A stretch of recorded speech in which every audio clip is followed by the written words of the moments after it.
ایک مرتبہ حضرت امام حسن اور امام حسین اور حضرت عبداللہ بن جعفر حج کے لیے تشریف لے جا رہے تھے۔ راستے میں ان کے سامان کے اونٹ ان سے جدا ہو گئے۔ یہ بھوکے پیاسے چل رہے تھے۔ ایک خیمے پر ان کا گزر ہوا، اس میں ایک بوڑھی عورت تھی۔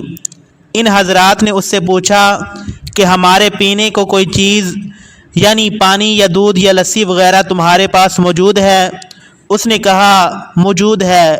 یہ لوگ اپنی اونٹنیوں پر سے اترے۔ اس بڑھیا کے پاس ایک بہت معمولی سی بکری تھی۔ اس کی طرف اشارہ کر کے اس نے کہا کہ اس کا دودھ نکال لو اور اس کو تھوڑا تھوڑا پی لو۔ ان حضرات نے اس کا دودھ نکالا اور پی لیا۔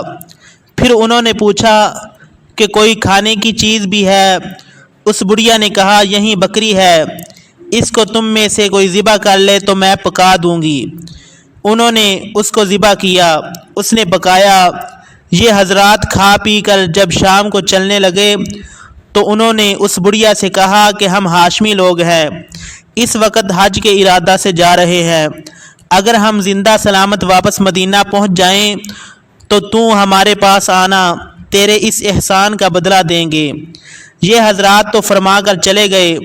شام کو جب اس کا خاوند کہیں جنگل وغیرہ سے آیا تو اس بڑھیا نے ہاشمی لوگوں کا قصہ سنایا۔ کہنے لگی کہ آج ہمارے گھر میں 3 ہاشمی مہمان آئے تھے۔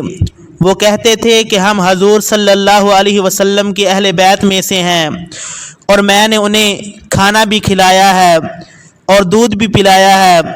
جب اس کے شوہر نے بکری کا پوچھا تو کہنے لگی وہ بکری میں نے انہیں ذبح کر کے کھلا دی ہے۔ جب شوہر نے سنا تو کہنے لگا کہ تو نے اجنبی لوگوں کے واسطے بکری ذبح کر ڈالی، معلوم نہیں کون تھے کون نہیں تھے، اور اپنی بیوی سے بہت خفا ہوا۔ اس کی بیوی کہنے لگی کہ وہ کہتے تھے کہ ہم ہاشمی ہیں۔ غرض وہ ہوا ہو کر چپ ہو گیا۔ کچھ زمانے کے بعد ان دونوں میاں بیوی کو غربت نے جب بہت ستایا تو یہ محنت مزدوری کی نیت سے مدینہ منورہ گئے۔ دن بھر گٹھلیاں چگا کرتے اور ان کو بیچ کر گزر کیا کرتے۔ ایک دن وہ بڑھیا گٹھلیاں چگ رہی تھی کہ حضرت امام حسن رضی اللہ تعالیٰ عنہ اپنے دروازے کے سامنے تشریف فرما تھے۔ جب یہ وہاں سے گزری تو اس کو دیکھ کر حضرت امام حسن رضی اللہ تعالیٰ عنہ نے اس کو پہچان لیا اور اپنے غلام کو بھیج کر اس کو اپنے پاس بلوایا اور فرمایا کہ اے اماں جان تو مجھے بھی پہچانتی ہے؟ اس نے کہا میں نے تو نہیں پہچانا۔ آپ نے فرمایا کہ میں تیرا وہی مہمان ہوں جس کو تو نے دودھ اور بکری والا گوشت کھلایا تھا۔ بڑھیا نے پھر بھی نہ پہچانا اور کہا کیا خدا کی قسم تم وہی ہو؟ حضرت امام حسن نے فرمایا میں وہی ہوں، اور یہ فرما کر آپ نے اپنے غلاموں کو حکم دیا کہ اس کے لیے 1000 بکریاں خریدی جائیں۔ چنانچہ فوراً 1000 بکری خریدی گئی، اور ان بکریوں کے علاوہ 1000 دینار اشرفیاں نقد بھی عطا فرمائیں، اور اپنے غلام کے ساتھ اس بڑھیا کو اپنے چھوٹے بھائی حضرت حسین رضی اللہ تعالیٰ عنہ کے پاس بھیج دیا۔ یہ بڑھیا 1000 بکریاں اور 1000 اشرفیاں لے کر حضرت امام حسین رضی اللہ تعالیٰ عنہ کے دروازے پر پہنچی۔ جب حضرت امام حسین نے دیکھا تو آپ نے فرمایا کہ میرے بڑے بھائی نے اس کو کیا عطا کیا ہے؟ اس نے کہا 1000 بکریاں دی ہیں اور 1000 دینار دیے ہیں۔ یہ سن کر حضرت امام حسین رضی اللہ تعالیٰ عنہ آپ نے بھی 1000 بکری اور 1000 دینار عطا فرمائے۔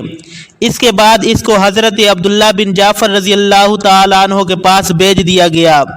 انہوں نے تحقیق فرمایا کہ ان دونوں حضرات نے کیا کیا مرحمت فرمایا ہے، اور جب معلوم ہوا کہ 1000 بکری عطا کی ہے اور 1000 دینار عطا فرمائے ہیں تو انہوں نے 2000 بکریاں اور 2000 دینار عطا فرمائے، اور یہ فرمایا کہ اگر تو پہلے مجھ سے مل لیتی تو میں اس سے بہت زیادہ دیتا۔ یہ بڑھیا 4000 بکریاں اور 4000 دینار اشرفیاں لے کر خامد کے پاس پہنچی کہ یہ اس ضعیف اور کمزور بکری کا بدلہ ہے۔ یہ ہے حضرت امام حسن اور امام حسین اور حضرت عبداللہ بن جعفر رضی اللہ تعالیٰ عنہ کی صحابت۔ نبی کریم صلی اللہ علیہ وسلم نے فرمایا، حسن اور حسین میرے دنیا کے 2 پھول ہیں،